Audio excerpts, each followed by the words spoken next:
საქართველოს დელეგაცია მოსკოვში ქართული ღვინისა და სურსათის ხარისხის შესახებ პრეზენტაციას გამართავს. საუბარი იქნება იმის თაობაზე, თუ როგორ კონტროლდება საქართველოში პროდუქცია, როგორ ხდება ექსპორტის სერტიფიცირება და ამის შემდეგ დაიწყება განხილვა, რა ნაბიჯები უნდა გადაიდგას რუსეთის ბაზარზე ქართული პროდუქციის დასაბრუნებლად.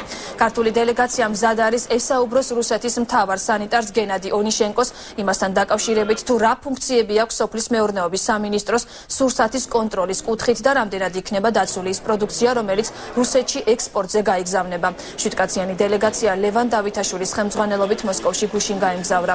საქართველოს დელეგაციის წევრები მოსკოვში ქართული ღვინისა და სხვა პროდუქციის რუსეთის ბაზარზე დაბრუნებასთან დაკავშირებით მოლაპარაკებებს გენადი ონიშენკოსთან გამართავენ. დღევანდელი შეხვედრა არის სამუშაო ტიპის შეხვედრა, სადაც ამ საკითხებს განვიხილავთ და მე ვნახოთ რა შედეგებამდე, რა შეთანხმებამდე შეიძლება მივიდეთ. ამიტომ ფაქტიურად შეხვედრის შემდეგ უპრიანი იქნება გარკვეული კომენტარების გაკეთება, თუ სადამდე მივედით და რაზე მოხდა შეთანხმება რუსულ მხარესთან.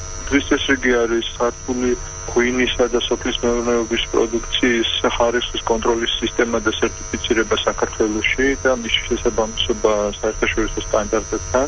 ეს ის საკითხები, რომელზეც შემდეგ გვექნება მსჯელობა და ალბათ რუსული მხარე კითხვების დასმით მიიღებს ამავდროულად ინფორმაციას ჩვენგან.